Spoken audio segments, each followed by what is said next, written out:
राधे राधे। पाप मोचनी एकादशी व्रत कथा। अर्जुन ने भगवान श्री कृष्ण से कहा, हे मधुसूदन, आपने फाल्गुन मास के शुक्ल पक्ष की एकादशी अर्थात आमल की एकादशी के बारे में विस्तार पूर्वक बताया। चैत्र माह के कृष्ण पक्ष की आने वाली एकादशी का क्या नाम है तथा उसकी विधि क्या है? कृपा करके आप मेरी बढ़ती हुई जिज्ञासा को शांत करें।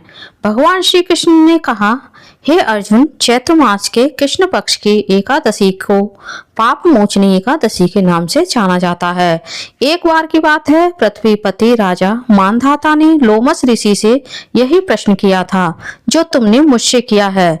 अतः जो कुछ भी ऋषि लोमस ने राजा मानधाता को बताया वही मैं तुमसे कह रहा हूँ। महर्षि लोमस ने कहा, हे नृपति, चैत्र मास के कृष्ण पक्ष की एकादशी का नाम पाप मोचनी एकादशी है। उसके व्रत के प्रभाव से मनुष्यों के अनेक पाप नष्ट हो जाते हैं। मैं तुम्हें इस व्रत की कथा सुनाता हूँ, ध्यान पूर्वक श्रवण करो। प्राचीन समय में चैत्र रथ नामक एक वन था। उसमें अप्सराएं किन्नरों के साथ विहार किया करती थीं। वहाँ सदैव बसंत का मौसम रहता था, अर्थात उस जगह सदा नाना प्रकार के पुष्प खिले रहते थे। कभी गंधर्व कन्याएं विहार किया करती थीं, कभी देवेंद्र अन्य देवताओं के साथ क्रीड़ा किया करते थे। उसी वन में मेधावी नाम के एक ऋषि भी तपस्या में लीन रहते थे। वे शिव भक्त थे। एक दिन मंजुघोषा नामक एक अप्सरा ने उनको मोहित कर उनकी निकटता का लाभ उठाने की चेष्टा की। इसलिए वह कुछ दूरी पर बैठ वीणा बजाकर मधुर स्वर में गाने लगे। उसी समय शिव भक्त महर्षि मेधावी को कामदेव भी जीतने का प्रयास करने लगे। कामदेव ने उस सुंदर अप्सरा के भू का धनुष बनाया, कटाक्ष को उसकी प्रत्यंचा बनाई और उसके नेत्रों को मंजुघोषा अप्सरा का सेनापति बनाया।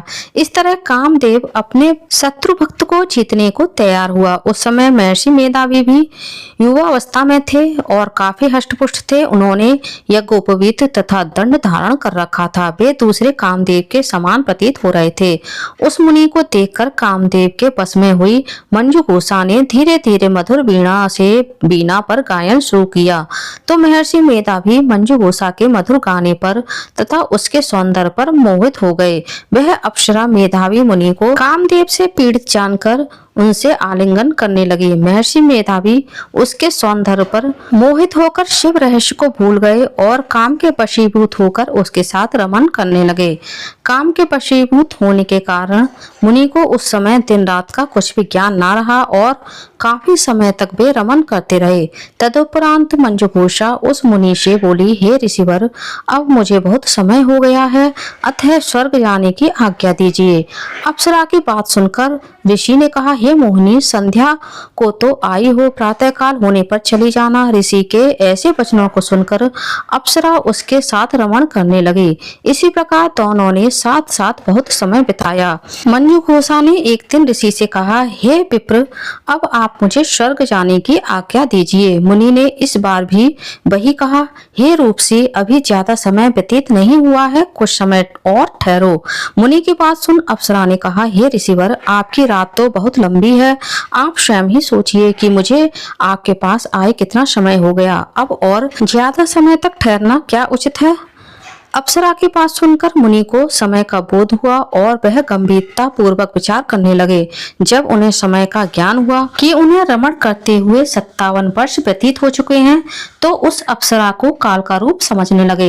इतना ज्यादा समय भोग विलास में व्यर्थ चले जाने पर उन्हें बड़ा क्रोध आया। अब वह भयंकर क्रोध में जलते हुए उस तप का नाश करने वाली अप्सरा की तरफ भ्रकुटी तान कर देखने लगे।